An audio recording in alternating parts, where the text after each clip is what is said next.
Good afternoon. I am Janvi Ziknia, MPT1 Community Resident at Sanjiti Institute for Orthopaedic and Rehabilitation College of Physiotherapy. Today we have on board Dr. Nikita. Dr. Nikita is a consultant physiotherapist at Cloud9 Baner.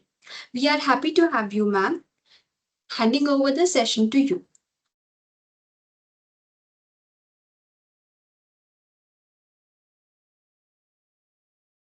Hi, greetings to all the audience. I am Dr. Nikita Nandwalkar. I completed my master's in community physiotherapy and right now I am a consultant at Cloud9 Panel. So the topic for today's presentation is supporting IVF through physiotherapy, a holistic approach to fertility care. So the objectives of the presentation will be by the end of this presentation, audience will be able to understand the IVF process and identify the stages where physiotherapy can provide support and recognize the role of physiotherapy before and during the IVF. Now we called infertility so many times we heard the term also. Now what is infertility and when we call it as an infertility is it defined as the inability to achieve pregnancy after 12 months of regular unprotected sexual intercourse. So there are two types of infertility. First is a primary infertility and second one is a secondary infertility. So in primary infertility the couple has never conceived a pregnancy and in secondary infertility the couple has had at least one previous pregnancy but cannot conceive again. So, infertility is a global issue. It is a fifth most common disease in a worldwide by WHO. Approximately 15% of couples worldwide experience infertility, with female accounting for 50% of cases and male factor for 40%. And combined etiology is responsible for the remainder. So, the Indian Society of Assisted Reproduction states that 27.5 million couples in India are infertile. So, as it is a big issue, it is a very concerning issue. We, as a physiotherapist, what we can do. So, we will be seeing in a further slides. So, what are the roadblocks of fertility in female? So, as of now, in today's presentation, I will be focusing on females because the female is the one who is suffering a lot because of the environment in which we are living, because of the guilt which she is having for not conceiving a baby, as well as the financial burden which she is placing on her husband. So there are different causes such as ovulatory dysfunction, tubal factor, uterine factor, endometriosis, and unexplained infertility causes. So these all are the factors which causes infertility in female.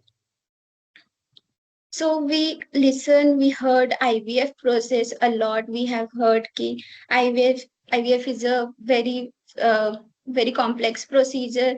People don't want to attend a IVF process, but what is IVF is? So first is the ovarian stimulation in which the follicles get matured by giving an injection, then oocyte is retrieved.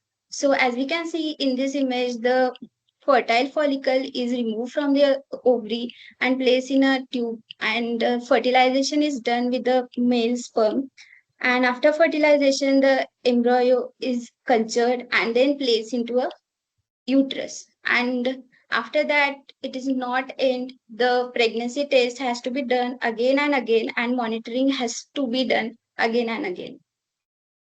Now, what as a physiotherapist we can do? So research suggests that physiotherapy is an adjunct to IVF. It helps to conceive a baby. It helps to conceive a baby as well as for the natural delivery also.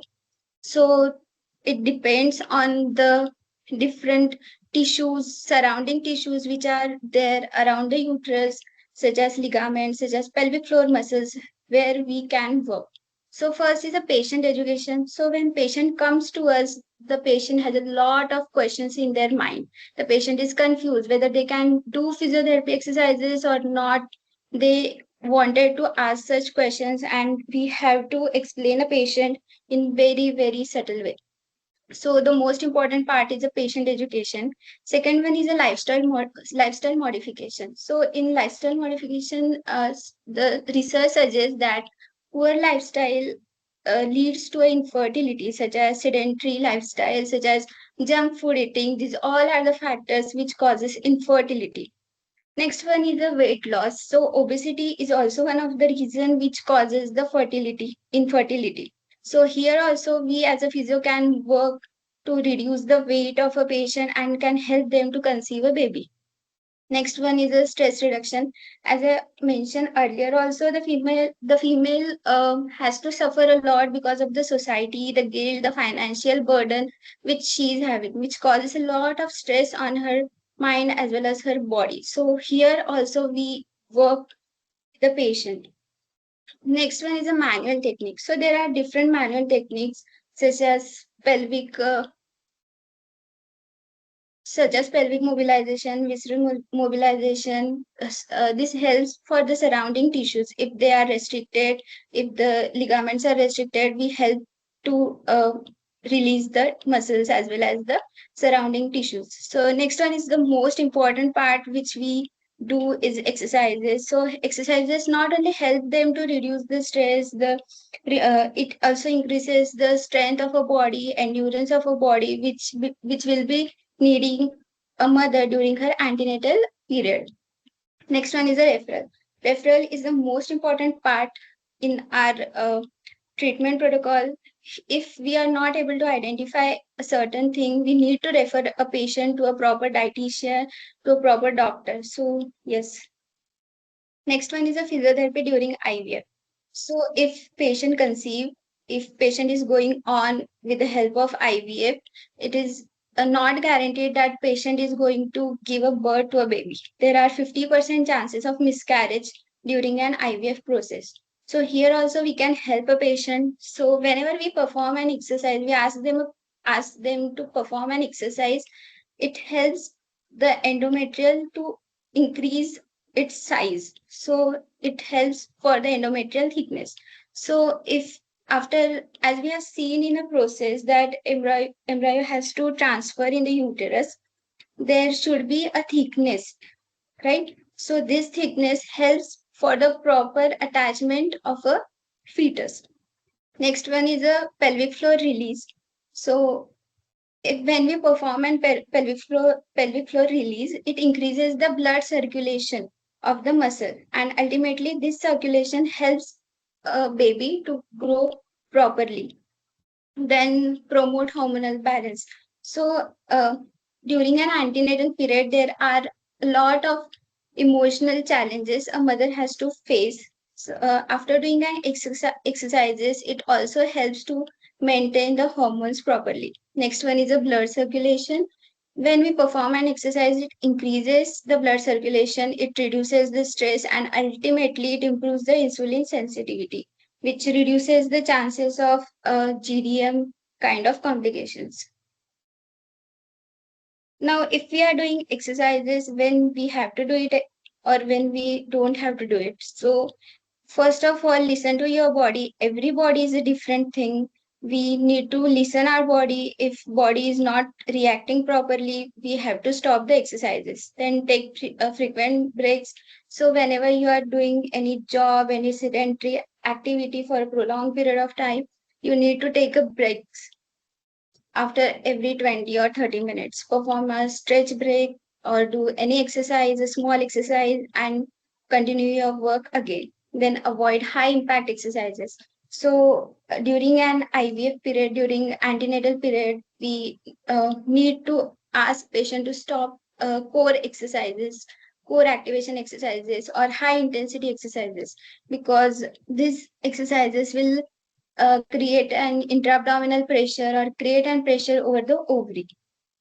Next one is avoid certain exercises, as I mentioned, such as high intensity exercises. Then restrict your exercise timing.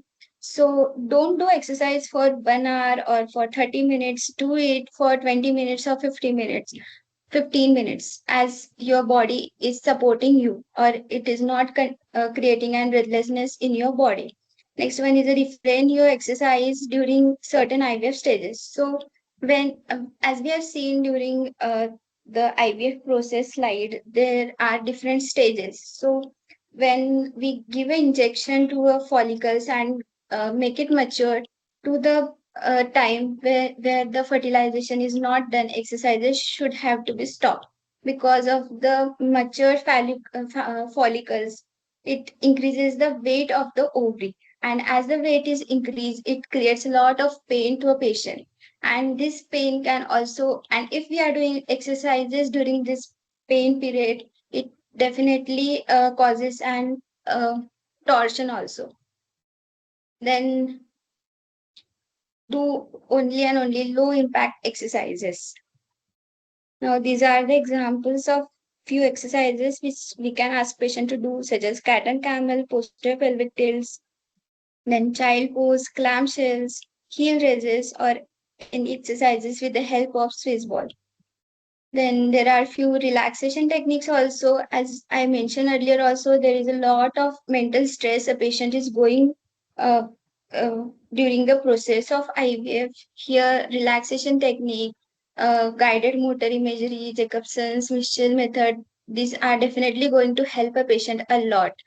Second one, last one is the pranayam also, such as Anulom Vilom, Brahmari, Bhasrika. These are definitely going to help a patient. There are few yogasanas also, such as Setu Bandhasan, Viparita Karni, then Shirsasan, then Adho Mukha Shavasana, Baddha Konasana, Veerbhadrasana. These all are the yoga poses which will be helping a patient during the process. These are my references. Thank you.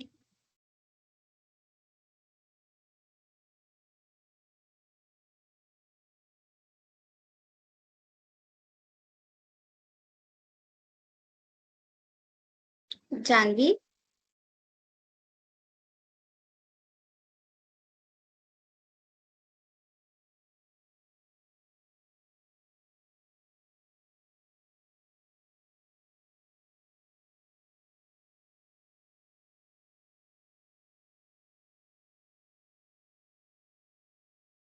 Thank you so much, ma'am. So there were some questions regarding your session. So we would like to know that what are the common myths about exercise during IVF that we should be avoiding? Can you repeat the question, please? Yes, ma'am. So what are the common myths about exercises during IVF that the couples or the pair, whoever is going through the treatment should be avoiding it? Okay, so there are different myths such as a baby is, when you perform an exercise, there will be a lot of pressure on a baby's head. So this is going to cause a flat head of a baby. This is also one of the myths. Second one is if you are doing exercises, there are chances of miscarriages. This is also second myth. And during an in IVF, there are a lot of things to be taken care, such as not using perfume, not using ointment also. So when you are doing exercises, they think that the baby is an artificial, and definitely it is causing a pressure on baby also, and ultimately leading to a miscarriage or failure of IVF. This is also one of the myth. Thank you so much, ma'am. Also, I had one question in my mind that at what stage of IVF is physiotherapy most beneficial? So after the embryo transfer, uh, physiotherapy is going to be help a patient a lot. Also, before going for the IVF process, also physiotherapy going to help a lot. Yeah, ma'am. So, are there any contraindications to physiotherapy during the, I mean, the treatment that is going on? As such, there are no contraindications if the patient is having any dizziness, bleeding, uh, hypothyroidism, anemia. These all are the factors are going to be a contraindicated. Also, low-lying placenta. These all are the factors. Yes, ma'am. Also, I wanted to ask if pelvic floor muscle training improve does pelvic floor muscle training improve IVF outcomes? Yeah, definitely, because pelvic floor muscles are the base, and the uterus is supported by the muscles only. And when you perform an exercises, when you perform certain manual techniques, release of the muscle, it increases the blood circulation of the muscle, and this ultimately helps for the proper attachment, all as well as for the proper growth of a baby also. And during delivery, during intrapartum period also, it is going to help for the mother. Yes, ma'am, that's correct. Also, I would ask you that do you have any advice in your mind that you can give to these couples who are receiving the treatment regarding their daily activities after embryo transfer? So see, physiotherapy is definitely not a part of a conversation for many people in India, because they are definitely not aware about the physiotherapy treatment. Not only in IVF, they are not aware during an antenatal period. So the suggestion I will be giving them is to don't you know try to work uh, over with the help of physiotherapy. It is definitely going to help you. It help for the conceiving, because see, IVF is not going to give a guarantee that they are helping for the delivery of a baby. There are 50% of chances of the failure. So if you are doing physiotherapy exercises, you are doing yoga asanas also, it is going to help for the delivery of a baby as well as for the growth of a baby. So please don't fear about it. If you are having any questions regarding the same, please visit a physiotherapist and ask them whatever your doubts are and clear it over there.